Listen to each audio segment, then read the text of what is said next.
Périphérie, Édouard Zambon. On vous a dit bonjour, messieurs, dames. Bonjour, madame. Merci. J'enfonce le clou, vous êtes des adultes, vous êtes des volontaires. Vous êtes venus ici de votre propre chef. Vous acceptez le règlement. Si vous ne l'acceptez pas, la porte, elle est ouverte. Si vous faites quelque chose qui ne fait pas partie du fonctionnement et du règlement de l'EPID, vous allez vous faire toper. Est-ce que je me suis bien fait comprendre? Oui, madame. Est-ce que je me suis bien fait comprendre? Oui, madame. On va faire le rassemblement du matin avec toute l'EPID et les profs et les cadres et tout.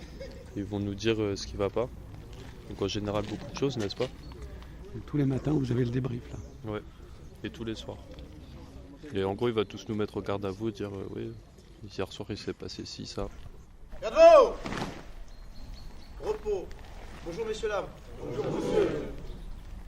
Il est à noter dans les événements de la soirée et de la nuit qu'il y ait encore eu des personnes qui aient enfreint le règlement en fumant dans les chambres, ce qui est strictement interdit et par la loi et par le règlement. Il y a des personnes aussi qui se permettent de fuir devant les cadres quand ils ont besoin de s'expliquer sur leur comportement.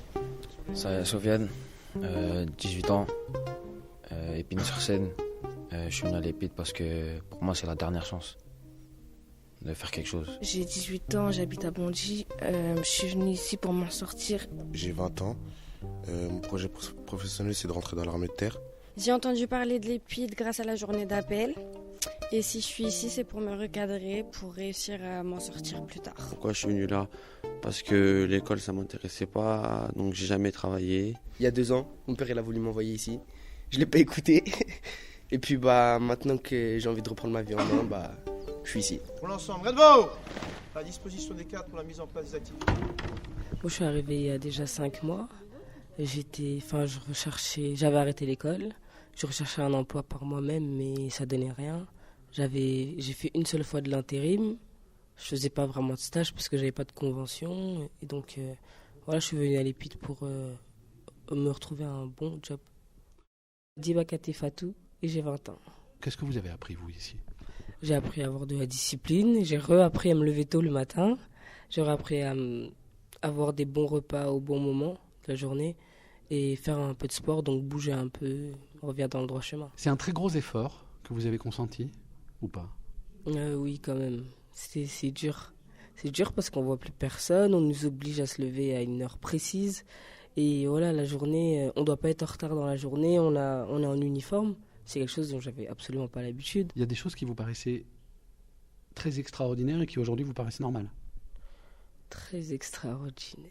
Ouais, d'aller se coucher à 22h30, ça me paraissait extraordinaire parce que c'était absolument pas dans mon truc, quoi. Et de se lever à 6h30 aussi, c'était un truc de fou. Mais ouais, au final, en fait, on se rend compte qu'on y arrive tout seul. Qu'est-ce que ça veut dire, s'en sortir? S'en sortir, ça veut dire être dans un trou et essayer de sortir du trou. Et vous étiez dans un trou? Presque un trou, ouais, parce que si j'aurais continué comme ça, ouais, ça aurait été un trou au bout d'un moment. C'est vos parents ou c'est vous qui avez décidé que vous alliez venir ici? C'est moi-même. Moi, tout seul, j'ai cherché une solution, parce que j'ai remarqué que je faisais vraiment n'importe quoi et rien surtout. Qu'est-ce qu'il faut que vous ayez à la sortie pour que le contrat soit rempli? Être comme tout le monde, pouvoir compter sur moi-même, mes propres besoins et me suffire à mes moyens. C'est ça qu'on apprend ici? À devenir comme tout le monde? Ouais. On apprend à devenir comme tout le monde et même mieux. Périphérie. La première fois que je suis venu ici, c'était... Comment vous dire ça? C'était juste, je me disais que c'était ma dernière chance. Daïlou Fatawi, j'ai 18 ans. Vous avez essuyé beaucoup d'échecs avant? Oui. Beaucoup. Qu'est-ce que vous avez appris ici? Ouais, c'est une bonne question, ça. Ce que j'ai appris, c'est que...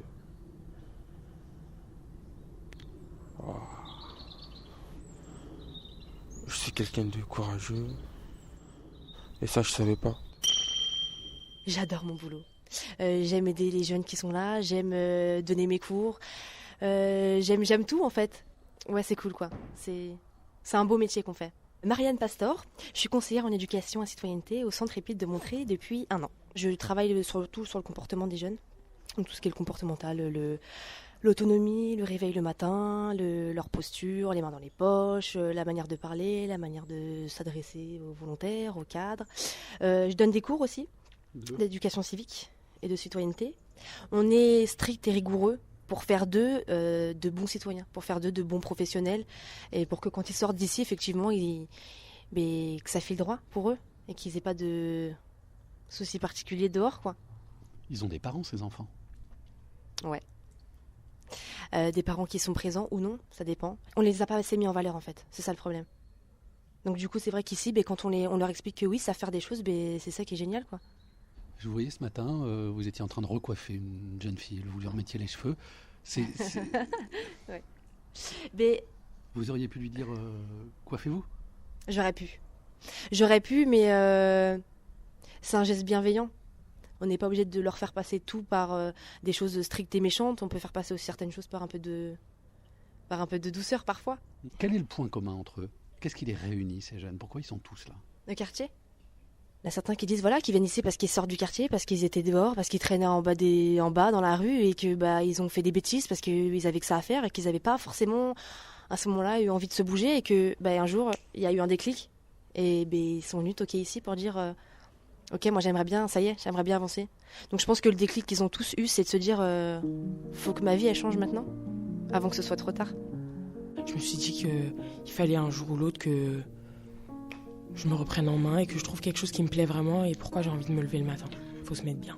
Voilà, tout simplement. Quelle est la chose la plus importante que vous avez déjà apprise en 1 mois et demi ici? Qu'on est seul pour nous-mêmes dans la vie en fait. Enfin, c'est qu'il faut vraiment, vraiment se prendre en main au bout d'un moment. Il faut se réveiller parce qu'il n'y aura pas toujours les amis, la famille autour de nous, donc il faut se réveiller. Là, aujourd'hui, vous êtes confiante de votre avenir? Oui, j'ai confiance en moi. Ouais. J'ai très confiance en moi.